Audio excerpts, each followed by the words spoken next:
And action. Sam, I will do a bit of an intro before it actually kicks in. So Okay. I'll kind of pick up who you are. Should I hide under the table? You want to do a bit of a reveal? Yeah, go on. I've said it now. You take it away. Okay. Privileged to be here, by the way. This is excellent. Sam, I'm already loving the energy of this. This week's guest is Sam Lake, everybody. Do I come up now? Hey, come on now. Sorry, I was just down in the basement. That was smooth as hell, Sam. Thank you for joining us on the seat today. Oh, I was under the table already. I'm loving this energy, Sam, I'll be honest with you. Thank you. I think it's just because I'm too warm. Yeah, you're right next to the radiator with a very lovely jumper. I could have worn the t-shirt underneath, but it's like a tight white t-shirt, and I was a bit sweaty. Okay. And I don't want to. Your podcast isn't about wet, sweaty nips, is it? So. Well, not this episode. We've done it before. It has been done. It has been done before. Oh, the nips episode. Yeah. Good one. That was a good one. Is this a Christmas jumper? Christmas gift? No, this is. I bought this for headshots. This is on your website. This is the It's on main my website. This is on the main. This is the hero image on your website, isn't it? Bloody. It is, yes. Bloody good jumper. Bloody Thank good jumper. you. It does a lot of heavy lifting. Yeah. In photo shoots. Yeah. We'll come back to the jumper later on. We'll come back to that. But Please. We'd like to start off this podcast since the last few episodes, getting some advice from the guests. Okay. So it can be any kind of advice. What would you like to tell the listeners of the Brown Jewels? What was the best advice you would like to share today? Don't run over children. Done. Okay, right. In cars or anything like that, or Because they might listen to your podcast and be like, oh, this is just such a joyous listen. And they might not see the sign that says danger, slow children. slow children. Yeah, There are slow children. there are slow children around. We don't really want to hit them. Yeah. Hit the clever ones, but not the slow ones. Do you get statistics about this podcast? I do. Do they tell you how many people have died behind the wheel listening to the Brown Jewels? If I ever do get that statistic, I think I'd like it. You would want to know, wouldn't you? I would want to know. I would want to know. I'm fascinated with like where the people are from.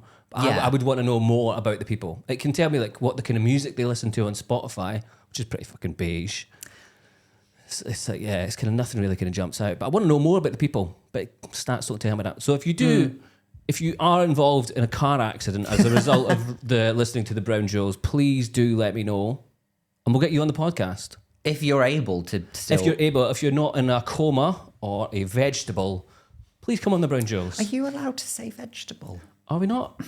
Not in that context. You can say the word vegetable. All right, okay, yeah. Yeah. If you are in a coma, if you are comatose, Yes. once you get out, then let me know. Yeah, yes. We'll cut the vegetable bit out. If you're a coma patient and your favourite podcast is the Brown Jewels, please explain yourself. Please get in touch. So that's your big advice is don't run over children. I guess I'm very cautious about giving out meaningful advice because I think you'll know in comedy, people will just give you advice whether you ask for it or not. Oh God, yeah. So I try and not do that. No.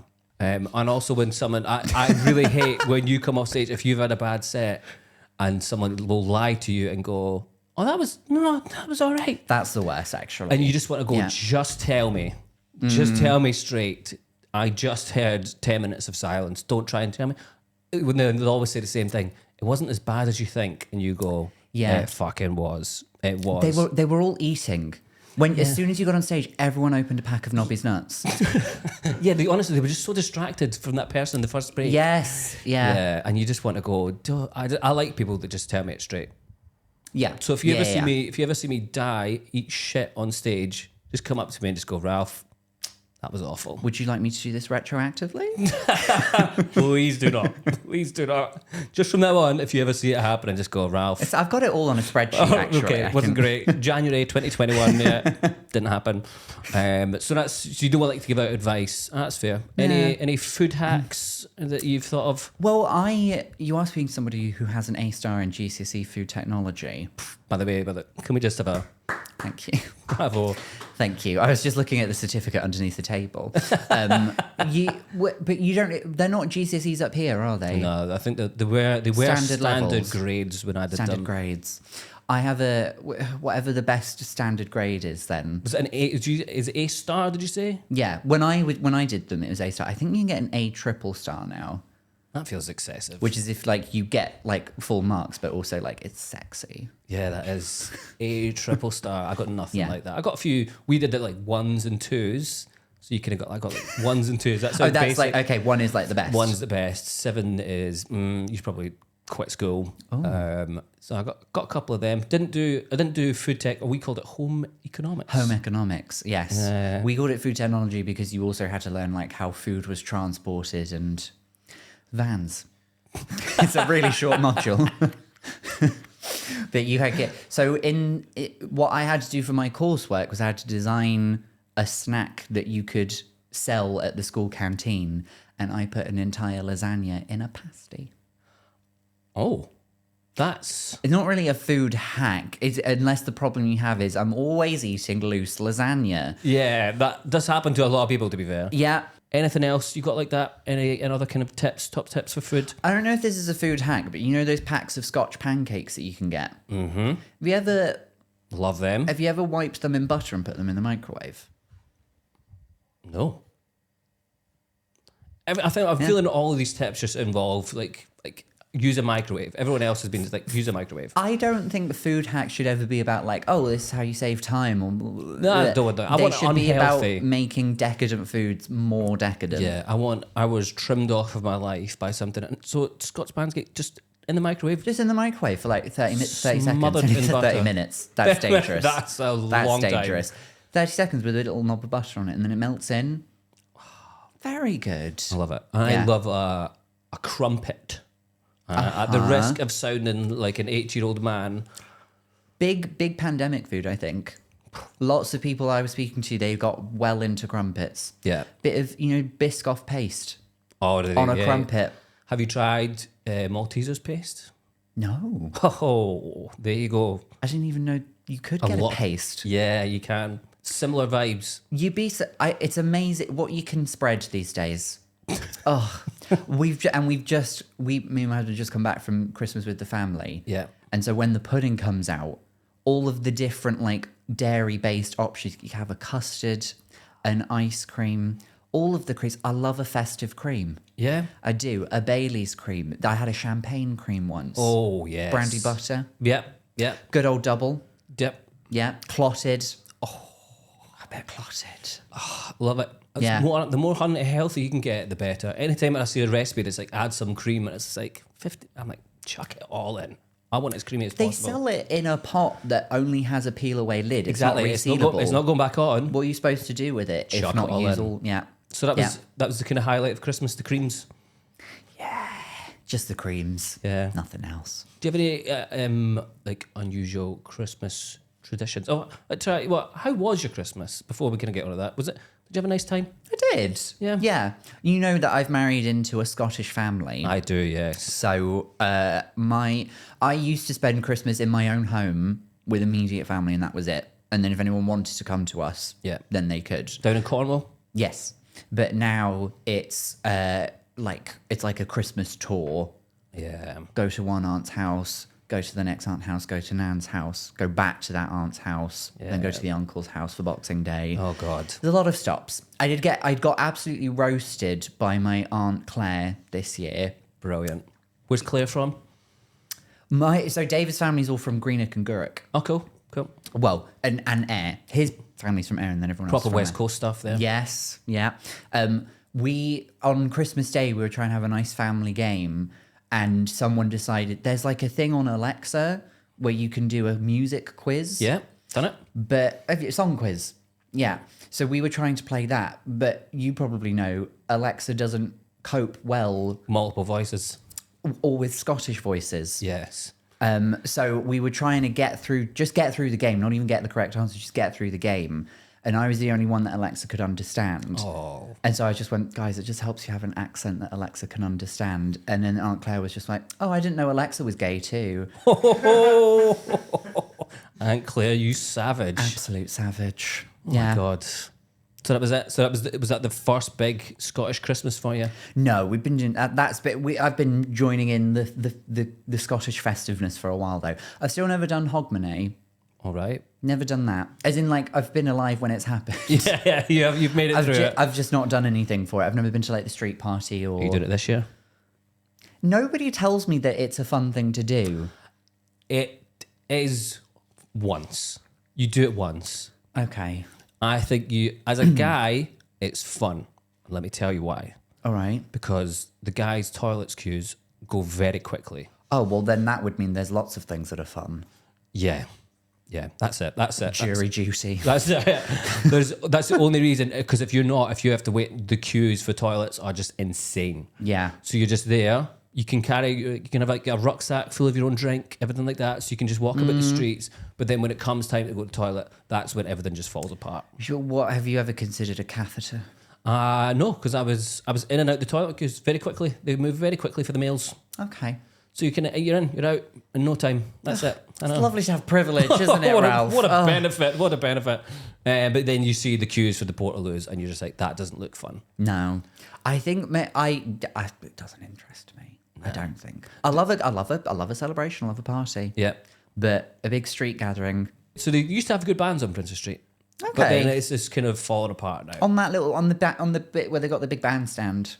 No. So there's like all like Princess Street just Oh. becomes like all there, and they used to like set up big stages outside like Urban Outfitters and everything like that. I don't know if they still do that. I'm probably very out of touch as to what this is okay. actually like. But then down in the gardens, you actually have the big bandstand in the stage, and that's where the people like the Pet Shop Boys play. So that's quite good. I'll probably still stay in. Yeah, you probably will stay in. Yeah. If you said, oh, well, Little Mix are gonna do it, You never great. know, but I think they do always kind of like drag out some really like Scottish pop stars who are not really doing that well. You're one from Texas, Yeah, oh God, Christ, she's been there. Charlene Spiteri. Yeah, she's there every year. Probably not even performing, just handing out drinks. She's Just a bit of shift work. just really kind of bring on the bacon. She's really not doing much these days, but she does it. Like Nina, I don't know, I can't remember her name, but Nina Nesbitt. I don't know. I'm really bad. Nina Nesbitt. I think I could have just made up a pop star's name there. Colbin, can we double check Nina Nesbitt? I see a Google happening. Nina Nesbitt, yeah. Scottish singer-songwriter. Hey, Wow. nailed it. She might not have even done it. I might just be trashing her good name. But it's that kind of people who kind of do that. That's kind of really all you're getting now. So I'll probably, now that I've said it, I went, maybe do it once. You've not sold I've not it really to me. sold it, have I? That's unfortunate because they're the sponsor of this episode, aren't they? Yeah. Thank you, Nina Nesbitt, for sponsoring the podcast. There was something I was going to ask you about that you watched The Traitors. Oh, I did. Isn't it the best TV you've seen all year? I was reluctant to get on board with it because the first few episodes I was just like, this is a bit over the top. This is a bit dramatic. Yeah, and yes. then after that, I was just like, this is gold. It is. I fully loved it. If you've not watched The Traitors, go and watch The Traitors now. Go It's watch it. 12 episodes. I saw the first episode 4 times because I kept getting new people into it. I just thought it was so good. I watched it once and thought, there's something to this. Okay, I'll keep watching. And then David was like, oh, what are you watching? We're like, okay, we'll watch the first episode again. I'll watch it with you. Yeah. And then I got my friend Karen into it. We got someone in the family into it. And I just kept watching the first episode over and over again. Oh, it is. Mwah. It's great. It's like, are we allowed to give away? I'll probably cut out any spoilers, but we can talk about it so we can actually enjoy the conversation. Well, I don't think this is a spoiler, but like one of the best bits is Claudia Winkleman, who like Yes. walks into like where they're having breakfast every day, and like the neck of her jumper just gets higher and higher until the final it's just, and then a bit of Yeah. fringe just She's there. got a strong look, and she's had that look for as long as I can remember. Yeah. But she's brilliant. matured. She is. Oh, yeah. She is excellent. Because there's one of the first episodes, she just throws one of the portraits on the floor of someone who's just been like, not cancelled, murdered. That's the other thing. All of these people are noted racist. Yeah, they said something racist at dinner the night before. So they got J.K. cancelled. Rowling, Yeah. Graham Linehan, yeah. I did love it. I loved the fact of the people who just kept talking about their job titles. Like the guy who was the youngest in the world to have achieved a PhD. Yeah. He brought that up about 4 or 5 times in the first 2 episodes, Yeah, and it was gold. Some of them, the people who, okay, I don't think this is a spoiler, but when you see how the show works, you would be insulted if you made it all the way to the end. Yeah. Because that means that everyone there thinks you're a bit thick. Yeah, because they got rid of the brainy people at the start. They got rid of all the brain people because they were like, you would make the best traitor. Yeah. And they actually weren't. Yeah. They were so. I know it's obviously we had the benefit of like hindsight, seeing everything, but they were so stupid. I think apparently they filmed it over 4 weeks, so it's Right. not like they go. It's not like each day. Right. They made it look like They that. filmed it over a while, I think. But now that the show's been on, actually, whilst the show was on, because it was getting such good word of mouth, they all pop up on my TikTok now. Really? All of them. Okay. And then there's a couple of them who were already quite big on TikTok. I'm not saying who they are, but if you've seen The Traitors, you know exactly who I mean. And they Who are they? Because I've not seen them. I think Alex. Yeah, Alex. She came out at the beginning, and one of her job titles was social media content creator. And in my head, I went, ugh, cringe. It's very good. If you have any kind of performative job, Yeah. I just wouldn't. Because you see how it backfires for the magician. The magician is. I was going to talk to you about the magician as well. There was like the PhD guy, the magician. Yep. When he kind of like finally had to be like, guys, I just need to come clean. I've underplayed it. I'm a magician, but I'm excellent at reading people. These 3 people are the traitors, and then just didn't name any of the traitors. No, he got very close to one. Yeah, yeah. He got in And the then end. like was. But they all go. The thing, some of them go on Twitter now. Who were like sent home early on, and then they say stuff like, "I knew she was a traitor from the beginning. I just didn't say it." And I'd be like, "Well, No, you didn't. the game is sort of to say who you think." Say it. Yeah. So I don't know. Just to everyone to then, but everyone else was kind of like bought into, oh my God, he's a magician. He'll be great at this. Like everyone just kind of bought into that far too easily. It's like, he's probably just a really shit magician. I still need to be convinced that him and the influencer are actually a couple. Oh, really? Hear me out. This is my theory. Go for it. They both apply to be on the show, Yeah. and then they both find out they're going on. Yeah. They know that if they go on as a couple, they can't like be one faithful and one traitor, because it wouldn't be fair to everybody else. Yeah. Because they could have arranged before the show, like, oh, this is how we'll exchange information. Yeah. So either both faithfuls or they're both traitors. So knowing that, they would probably be like, oh, well, okay, how do we get our airtime? We'll have to go in with our own secret that we can reveal whenever we like. Oh, good. Because Yeah. there was no need to reveal Oh, God, when he no. did that they were a couple. No. Which led to like probably the best scene in TV this year, where like it's just like people trying to eat a croissant and then everyone's just absolutely beside themselves. that was- people storming out of the room. Yeah. It was so good. But there was no need for him to do that. No. Unless you want an entire country talking about you for a few days. And it worked. And you want your numbers to go up on your socials. And it worked. I'm calling you out, Tom. Tom, you prick. Tom. You arsehole magician. Yeah. You shit magician who can't read people. Yeah. Can you guess what card I'm thinking of? Oh, whoops. Oh. For the benefit of the audio listeners, Sam stuck his finger up. To the camera. To the car. Yeah, well, I should mention that. He was painful. His whole angle was just, I'm just so good at reading people, and then just failed miserably. Awful. Also, when like everything about it is just like TV gold. Yeah. It's just like deceit, lying. Moment after moment. Yeah.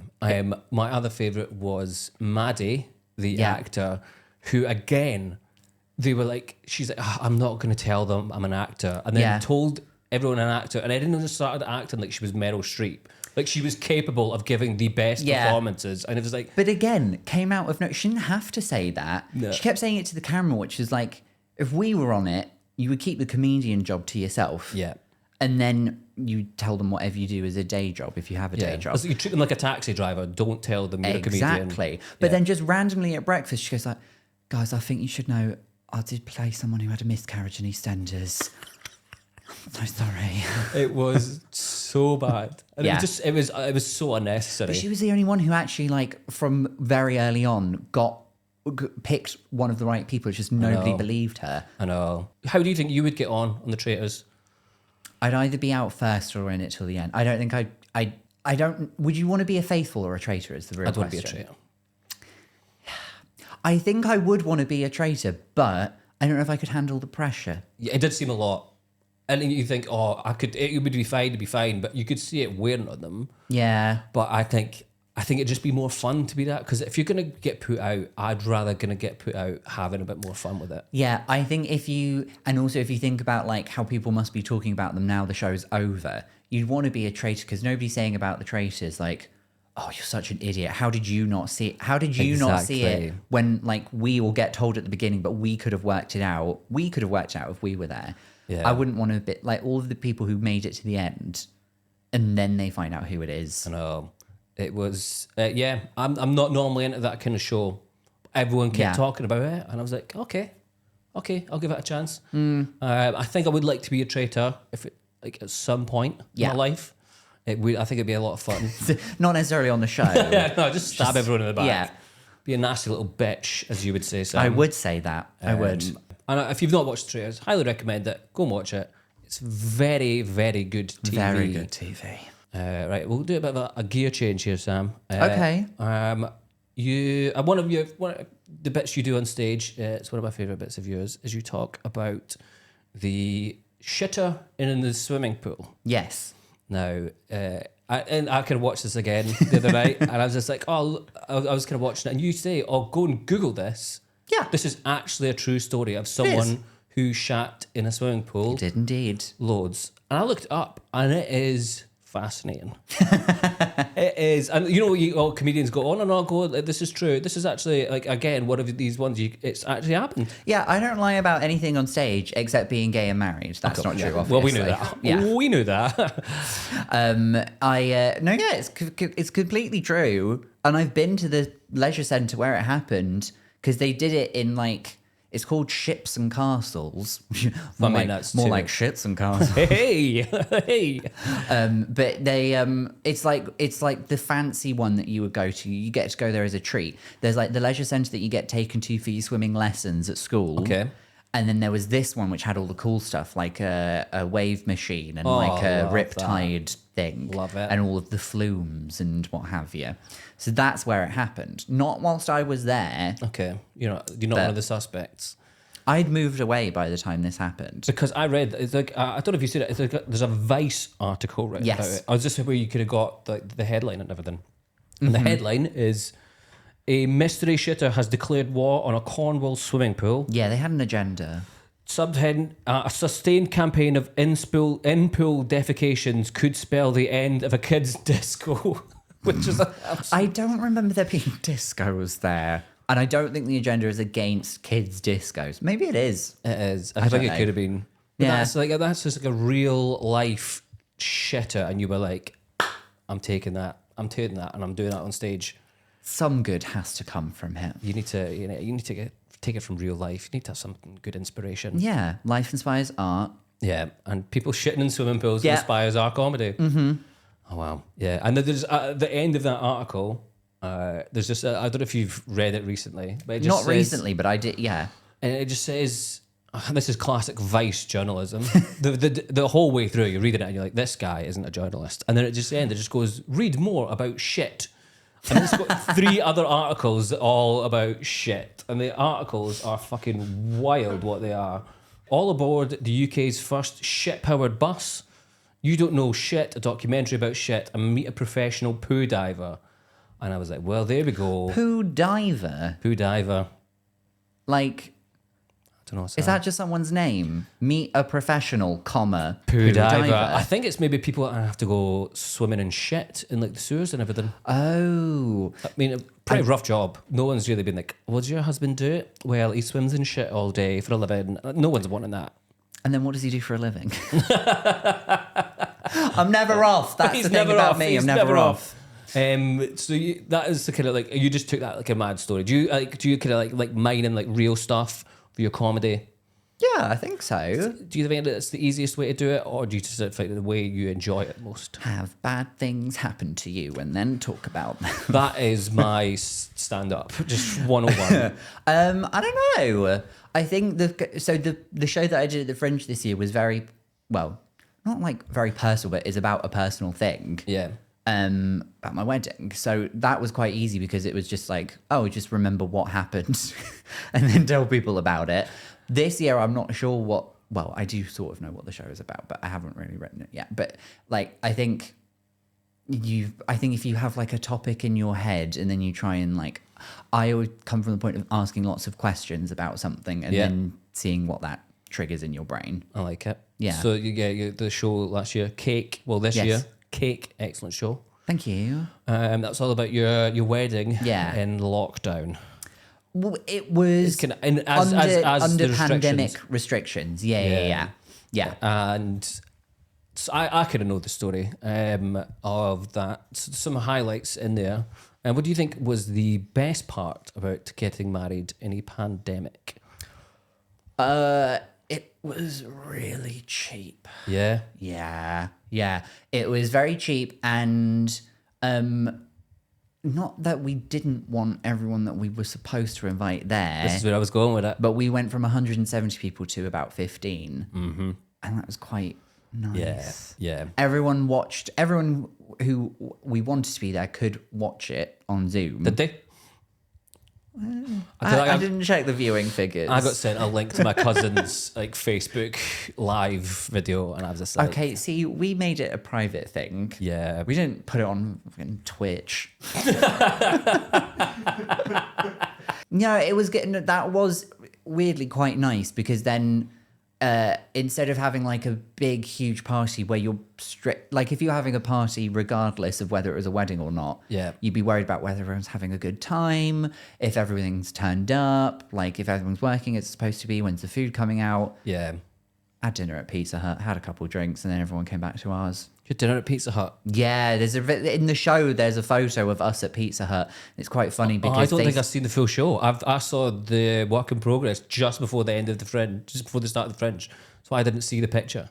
Oh well, yeah. There's a picture in there about in work in progress. I couldn't really put much of the photos in there, but there's a photo of us at Pizza Hut. We had the choice between Pizza Hut. Basically, we had to choose wherever had like tables because we booked it like the week before. Yeah. Not because people were like getting COVID. Some people had to drop out. So then we like asked people if they wanted to come instead. I won't say who. Everyone who was there on the day was You were our definitely first invited. choice. Yeah. Aunt Claire genuinely was a last minute thing because she was supposed to drive Nan Yeah. to the ceremony. Okay. And then somebody got COVID, so we were like, oh, you come as well. Just stay. Yeah, you can get out the car. And keep your comments to yourself. Nasty. Yeah, we had a choice between a restaurant in town, which I've been to a lot, which is called Shamoli. And it's a Thai Indian fusion restaurant. But the fusion is just that, like, you can get Thai food and you can also get Indian food. Okay, right. They're So it's very very much separate. separate dishes. Okay. But they could have sat us all at one table probably or something. I can't remember what. I think it would have like 4 tables of however many it was. Or we could go to Pizza Hut. Pizza Hut is quite camp. It is quite camp. For the campness. But we thought we would go there. You go look on Pizza Hut's website and it's very like tacky, but the cocktails do look very fun. Oh, really? But then when we got there, the only cocktail they had was a very warm passion fruit daiquiri, which came in like a little tin. Oh, okay, that's not good. Yeah, And you I had me there. I s- love a passion fruit I daiquiri. said to the server, it's our server. wedding day. Some people don't like it if you say waiter or waitress. Really? Yeah. Yeah, fair point. The food handling technician. I said, hey bitch. I said, it's my wedding day. Is there any chance that we could get like, I don't know, a free drink, a free pudding maybe? And she was like, oh, that would be nice, wouldn't it? And she just walked off. Oh, you didn't even get it. And I couldn't even prove to her that it was my wedding day because my husband wasn't sat at the table with us because we were already at 6 people. So he was sat with his mum, his sister, and my friend Karen at a different table at the back of the restaurant. And then me, my brother, and my 4 friends were at a different table. This isn't in the show, a little extra. So there's me, my brother. So we're both from Cornwall. Huge Davies is there. Yep. He's Asian. I'm just saying that because you need to know I that hope for this is going to context. be relevant. Chloe Petz is there. Yeah. Olga Koch is there. Yeah. Who's got an American sounding accent. She's not American, she's Russian. Yep. And then my friend Steve. And we were playing. I can't remember, we were playing some game. Olga's very into this game where like you pick a random year and then you all have to try and guess what the top 20 best-selling songs of that year was. It's tough. Tough, but quite fun. Yeah. You give out like the clues and then you like remember. Oh yes, they did. Yes, salt and pepper, whatever. Anyway, so we were playing this game and then we hear from the table behind us some murmuring, and then the only sentence that we hear clearly is. Also keep in mind, I'm wearing a mesh top. It's my wedding day. I felt fun. Oh, Don't yeah. judge me for it. It snips out. And all we hear from the table behind us is, I assume, a wife to a husband. The wife goes, calm down. They're allowed to be here. And we don't know if that's because we're making too much noise, if it was a race thing, if it was a gay thing, or if it was an English thing. Oh, could have been English. We didn't realize until they said that. There's actually like a lot of reasons to not Yeah, like there's us a at that table. I'm glad the Asian thing came up back up. Yeah. I'm glad that was relevant again in the end. Yeah. Oh my god, this is the wedding day. Yeah. So I was going to ask what the low light of the wedding in the pandemic was, and I'm guessing if Pizza Hut isn't low light, this is brilliant. No, to be honest, it was quite fun. Yeah. So when you walk in, do they know a wedding's coming in, or do they No, just know? by that point we'd all changed out of our wedding attire, Okay. taken the gown off, Yeah. and then no, but David did still keep his kilt on. Oh, good. He was like, I'll keep my kilt on. And I think he wore a Hawaiian shirt with it. Very fun. Wow, Very that's fun. funky. And I was wearing my mesh top with a sort of sparkly blue jacket on top of it. And then everyone else just sort of like dressed for like a nice evening. Yeah. But that was it. Yeah, so no, it didn't look by any means that a wedding had come in. Because I don't think they normally get that. I at don't think they Pizza do. Hut. I don't think they do. And what time of day was this? It's kind of middle of the afternoon. No, 6, 7. I don't know why that came out Australian. 7? No, Mate, 7. 7 o'clock in the evening. Yeah, no, it was. Yeah, no, there was the. We did have a lunch beforehand somewhere else in town that was more formal. Okay. I was so drunk. Oh, really? Well, because me and David got there before everyone else, So we just knocking them back. knocking them right back. Yes. Because you just coat with an old ball and chain. Glug, glug, glug. But no, we had like a formal thing for the nan. Oh, yeah. Formal meal for the nan, and then in the evening we had to she feed went everybody. home. She went home. And then you were like, let's get on these passion fruit daiquiris, these warm as hell cocktails. Not the worst cocktail I've ever had, Yeah. but it's up there. Do you think you're gonna do now that everything's we're all free? Do you think Yes. you do a kind of like a hey we're free type wedding? Because my cousin has been promising that since 2020. He was like, no, honestly, once everything's over, we're gonna have a big party, get everyone together. I was like, that's still not happened. I think me and your cousin probably have something in common in that we'll keep telling everybody. Yeah. we're gonna do a little It's something. not gonna fucking happen. Now it seems silly to do like a party for 150 people. Yeah, that's excessive. Because then you're just like the cost involved in that. Yeah, If you're saying the best part, you kept the cost down, and then like years down the line, you can do like a wee 10-year wedding anniversary and be like, hey guys, come in. yeah. If we make it that long, yeah, sure. It's legal now, Ralph. Deal with it, please. You talk about your husband on stage. Does he mind? You No, talk- he doesn't mind. He's asked a couple times for me to not do jokes, but change some bits. Okay, because he's just like it's too personal. Well, because there'll be some things where there'll be stories that I'll tell on stage now, and I'll say, "This is just about me," but he might have also been there. Right. But he's like, I would rather not be. You can say it all you want. I don't mind. There was, I think, a couple fringes ago, I was just doing like a half-hour thing, and he sent like some people from his work were like, "Oh, we'll go see a show, yeah." And then he didn't realize what he got himself into because he invited like I think some like senior people. Oh yeah. And then he was just like, "Oh, just a lot of what Sam says, it's like made up, and who's a comedian always telling jokes." Cunt. So just Yeah. just take it with a pinch of salt, like it's all for the stage, etc. Yeah, you have to do that. Like Yeah. my like loads of people from my work came to see me, and at the end I had to kind of go, oh, some of that was made up, by the way. Yeah. And you kind of go in your head, you're like, no, it fucking wasn't, but can't let them know that. No,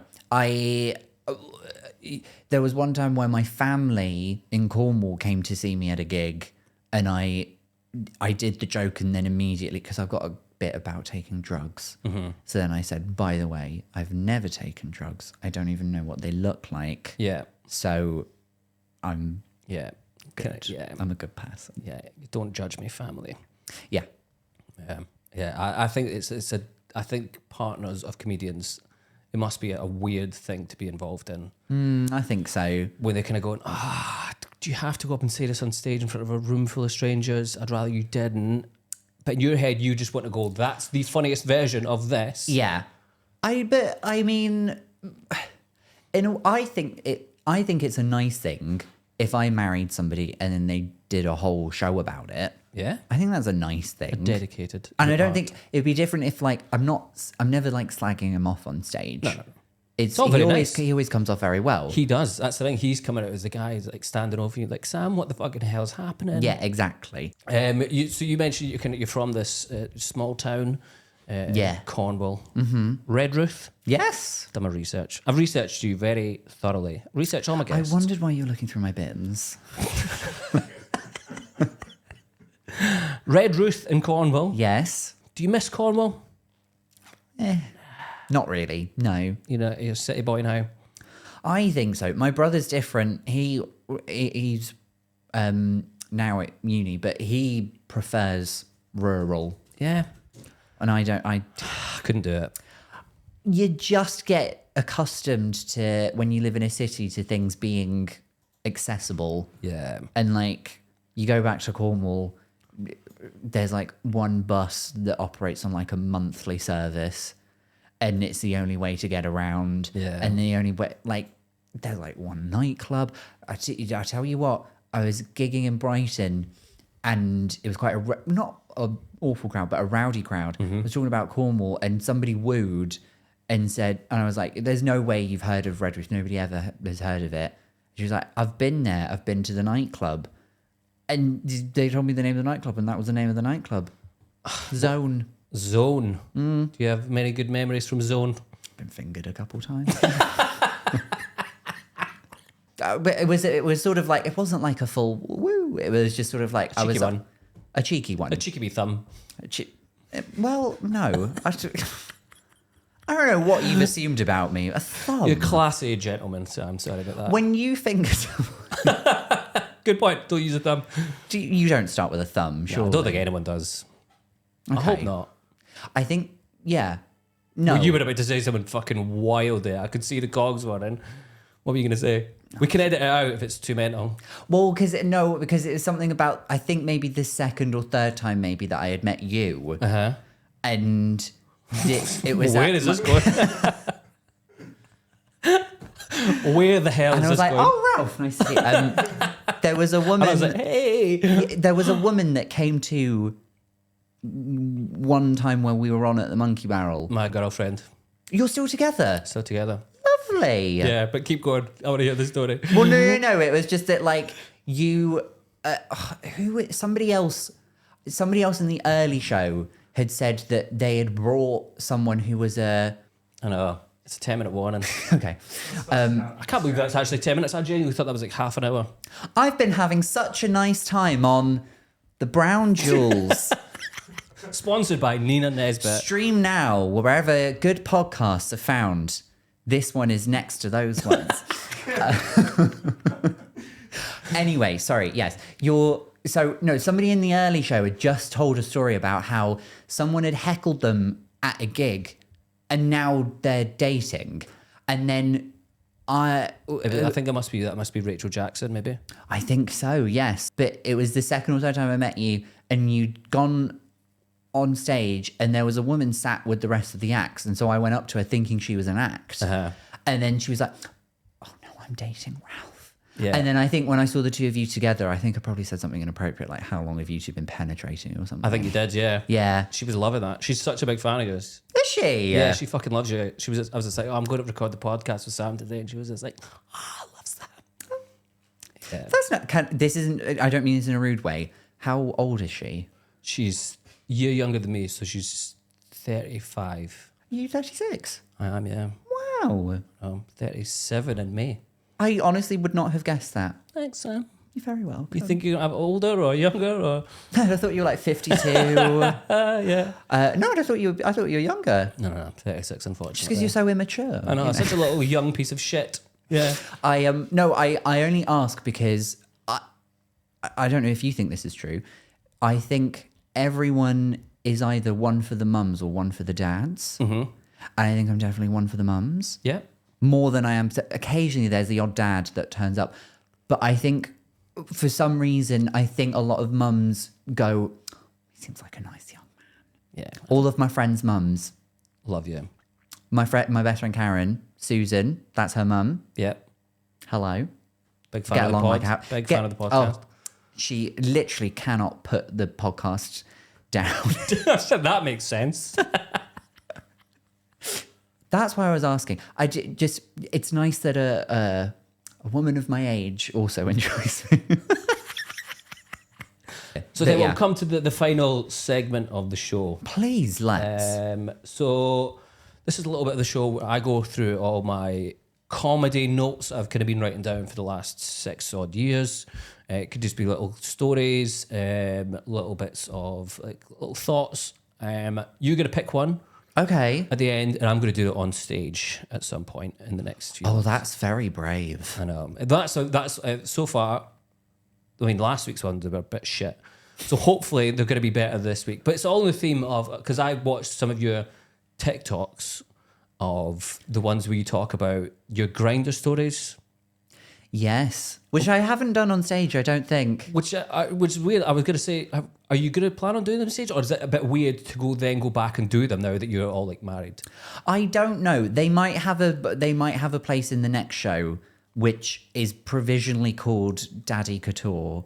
Like it. There's not really anything to it though. I was calling it Aspiring DILF for a while because DILF is a funny word. DILF is a very funny word. But it also like I don't know where that goes. Daddy's Couture, I can see where it goes. But maybe in there. Yeah. Maybe. But I only did them on TikTok because I think that it's a story I can tell very quickly. Yeah. And get to the point very quickly and then put it. If you tell a little story about a hookup on Grindr, which I'm sure you do all of the time, if you put that on TikTok, you do get gay content does very well. Really? And then I get some people following me and then they follow me on Instagram and then they just like ask me how my day's going and then I realize, oh, I think they fancy me. Okay, they just wanted something a bit more than a TikTok. They want something a bit more than a TikTok. They wanted want a dick They doc. want to kick cock. Hey! Tell you what, this is gold. Not that many people. No, like it happens. 3. So it's always all the theme of, because I thought for my like part of my like set I'm kind of working on just now is I didn't even get to talk about your podcast. I haven't made an episode of it in about 3 I know, years. but so here we go. Let's do this bit quickly. Okay. So a part of it is going to be about how I'm very like emotionally dead inside. People. This was a compliment. I was once told you're not completely void of all emotion. And that was a compliment. And I was just like, Okay. oh, thank you very much for that. You had a podcast called did. I've Had a Rosé. And let's talk about feelings. Where you talk about kind of exploring people's feelings. Yes. How they feel. For me, a very like emotionally numb Scottish man, what would be your best advice for me to try and help be a bit more emotional? Because weirdly, actually, I've started writing about this, but Yeah. what tips would you give to me? Have you ever taken too much MDMA? Yes. That's what did it for me. So substance abuse, you did mention that at the start of one of your episodes. Substance That abuse. is what kind of, not super directly, but that is how the podcast came about. Really? It was at Karen's New Year's Eve party. Yeah. Karen Hobbs. Hello. And she, it was the last one before the pandemic. So having a house party, and then me and a person, I was going to say friend, we're not friends anymore. They split a pill with me. I had half of it. Yeah. Didn't feel anything. Yeah. Neither did they. So they were like, should we just do the other half? Yeah. I said, sure. Had the other half of the pill, started to feel great. And then I was recording video messages to people outside of the house party for 2 hours. We'd gone out for the fireworks and I was outside for 2 hours just recording video messages to people, like fully crying. Yeah. And then I went back into the house party when Karen was like, you've been out for quite some time and you're not cold. And I was like, I think I might be, I can't feel my hands, but I've done a whole pill, which isn't like me. And then I went into the house and then I made Karen go up into her bedroom. So Karen, we have to book in some time in your bedroom. I've got some things I need to tell you. And it was just to say how much I loved her and how good friends we are. And then I started doing that with everyone at the house party. Excellent. And they formed a queue outside the bedroom, including my husband. My husband, it was a bit too intense. I had to be like, no, you can't come in. That'd be too intense. I wouldn't stop. Wait till you. Yeah. So it was just like a cycle of people. So great for admin as well. Hey, if you're looking to like get your focus right, Do drugs. abuse, do drugs. Pro-drugs message on a podcast. Yeah. Excellent. But what's happened now is anytime I feel a bit emotional, I do start to feel a little bit cold. Oh. I don't know if that's just like Linked. put those two things together. Yeah. But I think what that did was it like maybe like put a little crack in my emotional dam. Ah. And now emotions are a bit easier to feel. It's not all that, to be honest. Yeah. You don't always want to be walking around all emotional. Christ, no. That's Yeah. the thing. I think we need to kind of like... I'm at the opposite end of the emotional spectrum. I need to be just maybe a little bit more in, but not much. Have you got any cracks in your emotional dam? Things that make... Yeah, what does make you emotional? like death on a large scale, like genocide. When I hear that, I'm like, fucking hell, that's sad. So if you were ever acting and they were like, right, you need to get emotional, you just be like, give me a couple seconds to think about the Holocaust. Okay, Yeah, here honestly, we go. like that, I see that, which is quite natural. I think most people would find that. Yeah. That's the thing for me that I go, Jesus. Well, I don't know. Some people are actually quite big fans of the Holocaust. But like how? Okay, how many people have to die for you to feel something? I think more than 10. Right. I think more than 10. Okay, Yeah. keep my fingers crossed. It's winter. There's lots of road collisions. Yeah. The roads are It could be. icy. So yeah, that's the thing that kind of go, oh, that's so sad, which is fairly standard emotion. I'll tell you what it was for me. It was any time where somebody wins like a Britain's Got Talent or an X Factor. Yeah. Or there's a particularly good episode of Stars in Their Eyes in 1993 when Alison Moyet wins and she's like, oh my God, I didn't expect it. And then nothing ever happened for her ever again. She was just very happy to win. And that was it. And that was the one that got you. Yeah. She just got like a little hug from Matthew Kelly. Oh, I'd love that. Well, in fact, is he not a pedo? Or some kind of sex offender? Let's ask the audience. Text in. Right, let's leave it on the sex offender bit there. So there's a few bits, there's not that many, but these are all just like, so it's going to be, the premise is going to be like, thank fuck I'm not single anymore, because some of the shit that happened to me when I was awful on like dating apps. So that's why I took your Grindr stories and I was just like, thank God I don't have to deal with that anymore. Always good fodder. So here are some of the awful, weird things. Where are they? So these are the stories, Yeah. the dating stories. We'll start off light, then we'll get heavier. A girl once said, Hey, hey, thumb in before you put in the fist, eh? sort of solid advice there. It was kind of just started off, we'll go for a date to walk the dogs, walk her dogs. Yeah. And then about an hour before we were leaving to go and meet up, she texted me like, hey, I'm ill, I'm not that well. Can you still take my dogs out for a walk? And I was just like, that's fucking... How many people have fallen for this? Did you meet her on Borrow My Doggy? I did not meet her on Borrow My Doggy. Okay. I have had friends who have been like, oh, I left my wallet at home. Sorry, I've just burped a little bit. I did hear that. I was like, that was a really weird internal burp. Yeah, they don't come out... Dainty throat. I've got it well trained. I did have friends who like... They would go to work an office job and they'd be like, oh, I left my wallet at home and I didn't bring lunch. And they would just get on the app and then get someone to take them for lunch and pay for it all. Yeah. Oh my God. And in a way, I'm kind of like all power to them. Yeah, I mean, I definitely. know you got screwed over, but... I didn't take the dogs out. Oh, you didn't do it? Oh, fuck no. They just offered. Yeah, and I was just like, that feels like a bit of a stitch up. Yeah. Where did we go? Where's next? A girl was very friendly, very chatty. She kind of she weirdly went, hey, let me send you an email. You can take a wee quiz. Give me an email, take a wee quiz. So I got, let me get this name right. It was a few days later, it came through, and it was Oxford Capacity Analysis, which I then Googled. Capacity for... I then Googled the Oxford Capacity Analysis and found out that she was giving me a free personality test for the Church of Scientology, actively recruiting on Bumble. You have to think very highly of yourself. Yeah. To think, this pussy is so tight. I don't think it was leading anywhere. could I think make- it was just like a kind of just like a bit of a catfish to be like, hey, take this You test. don't even... oh, okay, so you I mean, think I it don't was even probably like fake photos It and could have everything. been. It could have been. The photo seemed legit, but I think it was just a recruitment. What does the test test you for? I think you'd basically, no matter what, you take a Scientology test, it comes back and they go, oh Christ, you could do with working on this. So no matter what, the test is skewed to be like, you need to come in and read Right. more of our literature. And are you a practicing I am. Scientologist now? Would you like to take the test? No. Okay, that's fair. No. Oh Christ, no, we can't do that one. That's too heavy. Do it. Okay, right. This is. I have actually. I have actually spoke about this on stage before, but I actually want to kind of bring it back. A girl once said that, "Hey, I don't know if you've got any fetishes," and I was like, "No." She started calling me boring as fuck, and then she went, "Oh, I've got an impregnation fetish, which is the fetish where I get turned on by the thought of getting pregnant from sex." And then said, "Hey, but if we ever meet up, you don't have to wear a condom." And I went, fuck off. Surely that's a fetish you can only sort of really capitalize on like once every like 9 months. Yeah, I think so.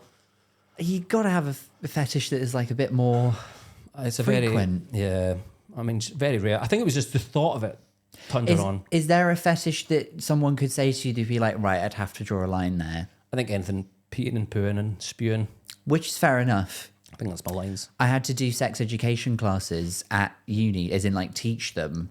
And I had to teach them about everything because we had to assume they were doing whatever. Wow. So I had to teach them about like, hey, if you're in a sexual way bleeding on each other, remember. Oh, I can't remember what the advice was. Remember, there's like a risk Don't do for it. like, it's a greater risk for like HIV and all the hepatitises and I didn't want to go and find any photos of it, so I bought Barbie dolls from a charity shop and then I covered them in ketchup.